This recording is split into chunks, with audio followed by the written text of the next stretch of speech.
നമസ്കാരം. Truth vision ന്യൂസിലേക്ക് സ്വാഗതം. വീട്ടിലെ കോഴിക്കൂട്ടിൽ കയറിയ മൂർഖൻ പാമ്പിനെ വനപാലകരെത്തി പിടികൂടി. അഞ്ചൽ തഴമേൽ ആക്രി വ്യാപാരം ചെയ്തു വരുന്ന തമിഴ്നാട് സ്വദേശി മൂർത്തിയുടെ വാടക വീട്ടിലെ കോഴിക്കൂട്ടിലാണ് മൂർഖൻ പാമ്പ് കയറിയത്. കോഴിക്കൂട്ടിൽ കയറിയ മൂർഖൻ പാമ്പ് ഇറങ്ങിപ്പോകാതിരിക്കുവാൻ വേണ്ടി വീട്ടുകാർ കോഴിക്കൂട്ടിലെ വിടവുകൾ തുണികളും മറ്റും കൊണ്ട് അടച്ചുവെച്ചു. പിന്നീട് വനപാലകരെ വിവരമറിയിച്ചു. വനപാലകർ സ്ഥലത്തെത്തി മൂർഖൻ പാമ്പിനെ പിടികൂടി. മൂർഖൻ പാമ്പിനെ കാണുവാനായി നൂറുകണക്കിന് ആളുകൾ മൂർത്തിയുടെ വീട്ടിൽ തടിച്ചുകൂടി.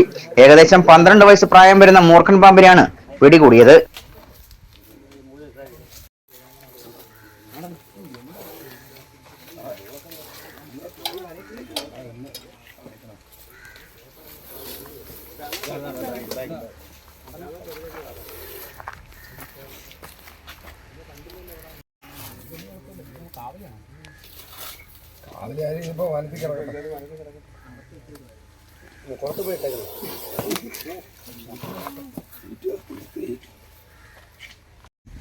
நான் பார்க்கல.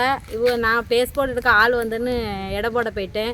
அதுக்கப்புறம் அந்த அண்ணன் தான் சொன்னிச்சு பாம்பு இருக்குமா, அங்கே போகாத, கொச்சி இருக்குது போகாத அப்படின்னு. சரி அப்படின்னு சொல்லிட்டு அங்கே போய் பார்த்தோம். உள்ள கோழி கூட்டுக்குள்ளே இருந்துச்சு. அங்கே ஃபாரஸ்ட்டுக்காரங்க அண்ணன் எல்லாம் சேர்ந்து ஹெல்ப் பண்ணி அடைச்சி அங்கே வச்சுருந்தாங்க. அதுக்கப்புறம் அண்ணன் வந்து பிடிச்சி கொண்டு போயிட்டாங்க. ஃபாரஸ்ட்டுக்காரங்களுக்கு எல்லாத்துக்கும் ரொம்ப நன்றி. இது 2 மணிக்கு சாப்பிட்டு வண்டி எடுத்துகிட்டு போகும்போது பேஸ்போர்ட் எடுத்துக்கு ஆள் வந்துச்சு.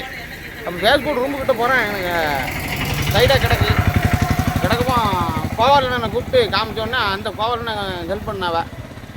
அவ்வளோ பெரிய பாம்பு அங்கே தான் கிடந்திருக்காது. 4 நாளைக்கு முன்னாடி அங்கிட்டலாம் பார்த்தேன். நம்ம கண்டுக்கிட்டலாம் இன்றைக்கி நம்மக்கிட்ட வந்துருச்சு. அந்த கல்ல ஃபாரஸ்ட்டு உதவியோட பிடிச்சி கொடுத்தாச்சு. ஃபாரஸ்ட்டுக்காரங்களுக்கும் உங்கள் பொதுமக்களுக்கும் ரொம்ப நன்றி. மறுபடியுமா